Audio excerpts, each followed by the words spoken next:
O diálogo é sempre melhor do que qualquer tipo de confronto, do que discussões ou ainda mais do que a guerra. Por isso sempre apoiamos isso, na continuação do diálogo e continuamos apoiando agora.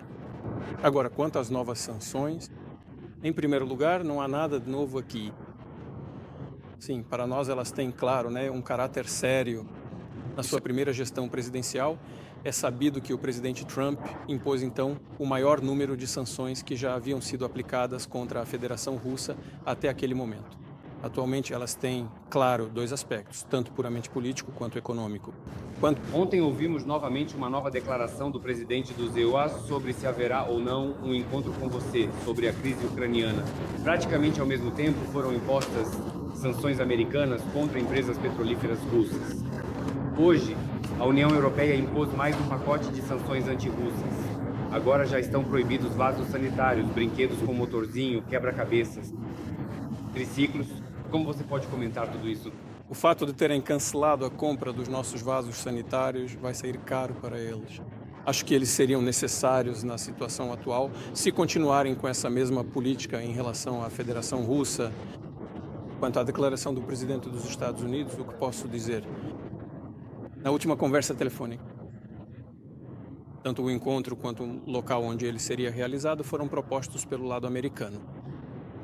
E eu concordei plenamente com isso, expressei minhas considerações pessoais a esse respeito e disse que, sem dúvida alguma, esses encontros precisam ser muito bem preparados. Tanto para mim quanto para o presidente americano, seria um erro significativo abordar essa questão de forma leviana e sair desse encontro sem o resultado esperado. É preciso dizer que o presidente do ZCUA concordou com isso, concordou plenamente e disse que, do lado deles, vários funcionários da administração atual trabalhariam na preparação desse encontro. Ele mencionou alguns deles e eu disse que depois que o colega americano se decidisse sobre, assim que tivermos a lista final daqueles que trabalharão na preparação do nosso encontro, nós, do nosso lado, também anunciaremos quem irá trabalhar do lado russo. Mas numa primeira etapa, sem dúvida, os primeiros passos nessa direção devem ser dados pelo ministro das Relações Exteriores da Federação Russa, Lavrov, e pelo secretário de Estado, Rubel. Bem, foi isso que ficou decidido. Agora estou familiarizado com essa declaração, O presidente do ZCNOCL decidiu cancelar ou adiá-la. Na verdade, ele fala em adiar esse encontro. O que se pode dizer?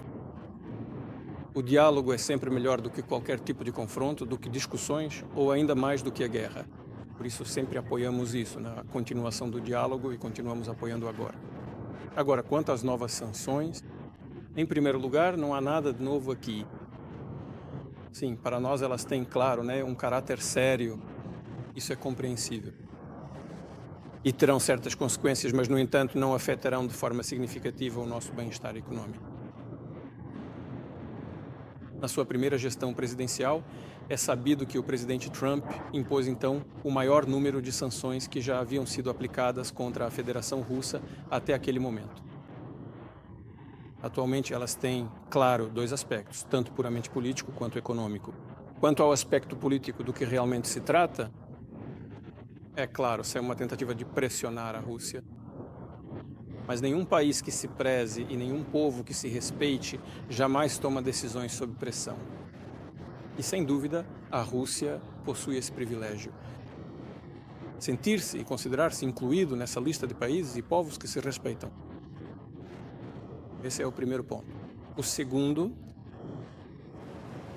é simplesmente o aspecto puramente econômico. Sim, e se falarmos da parte política, é claro que se trata de um ato hostil em relação à Rússia. Isso é algo evidente e não fortalece as relações russo-americanas que só agora começaram a se restabelecer. Claro, com essas ações, a administração do ZEUA prejudica as relações russo-americanas. Mas quanto ao lado econômico, repito mais uma vez, é claro que não há nada de bom ou agradável nisso. Mas, se olharmos de forma objetiva e profissional para esse aspecto econômico dessas sanções, o que vemos? Agora, os ZCUA, eles, na minha opinião, produzem cerca de 13,5 milhões de barris por dia, ocupando o primeiro lugar. Em segundo lugar está a Arábia Saudita, com cerca de 10 milhões, e a Federação Russa em terceiro, com cerca de 9 milhões e 500 mil de barris por dia. Mas os EU consomem 20 milhões. Eles vendem uma parte e compram ainda mais, principalmente do Canadá. Então produzem 13,5 e consomem 20. Já a Federação Russa e a Arábia Saudita vendem mais. Petróleo e derivados, posso estar enganado em alguma coisa, posso confundir algo de improviso, mas aproximadamente a ordem é essa. Parecida com a realidade. E quais são elas? Petróleo e derivados. A Arábia Saudita vende para o mercado externo cerca de 9 milhões de toneladas. A Federação Russa, 7,5. Ou seja, a nossa contribuição para o balanço energético mundial é muito significativo. E agora esse equilíbrio, no geral, foi estabelecido tanto no interesse dos consumidores quanto dos produtores. Quebrar esse equilíbrio é uma tarefa muito ingrata, inclusive para aqueles que estão tentando fazê-lo. Por quê? Primeiramente, é preciso dizer que, em geral, a produção está atualmente na prateleira, certamente. É possível, claro, substituir parte do petróleo e dos derivados russos no mercado mundial, mas não todos. Isso é impossível. Bem, antes de tudo, isso exige tempo. Em segundo lugar, isso exige grandes investimentos. Pela primeira vez, ouvimos recentemente da Agência Internacional de Energia que ela propõe e incentiva os participantes da atividade econômica a investir em energia de hidrocarbonetos. Até agora. Tudo estava indo ao contrário. Diziam, inclusive no âmbito da Agência Internacional de Energia, que era preciso investir em fontes alternativas de energia.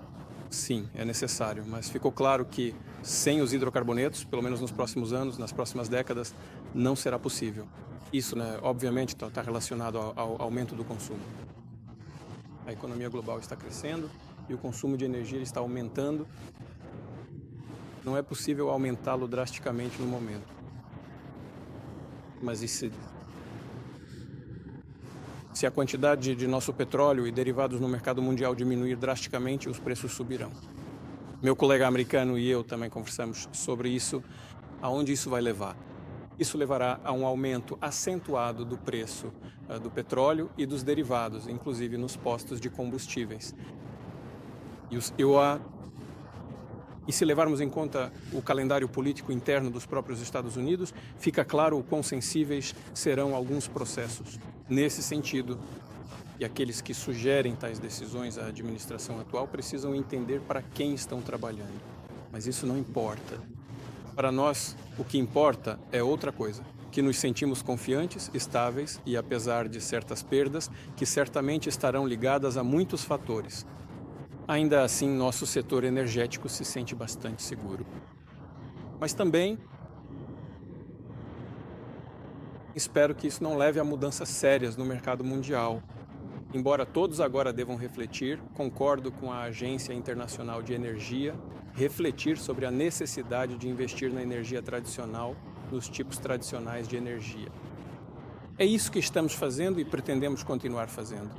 Se no final das contas passarmos não para algum tipo de pressão, mas para uma conversa séria sobre o futuro, inclusive na esfera econômica, então temos muitos campos para cooperação conjunta. Estamos em geral prontos para isso, mas como vemos, isso não depende apenas da Federação Russa, mas também dos nossos parceiros, neste caso americanos. Obrigado. Por favor, faça sua pergunta ao canal de televisão Star, ao colega Constantin. Quanto ao uso de armas ocidentais de longo alcance, como você pessoalmente avalia os sinais obviamente contraditórios que estão vindo de Washington recentemente? O Washington Post e o Wall Street Journal declararam que os EUA retiraram uma restrição-chave sobre o uso dessas armas. Depois, Trump afirmou que, afinal, os Tomahawks não serão fornecidos. E há literalmente uma hora, Zelensky voltou a dizer que a Ucrânia receberá armas que poderão atingir quase 3 mil quilômetros de distância. Na sua opinião, isso é uma escalada? É uma tentativa de escalada, mas se esse tipo de arma for usado para atacar o território russo, a resposta será muito séria. Para não dizer surpreendente, que eles pensem sobre isso. Tudo de bom.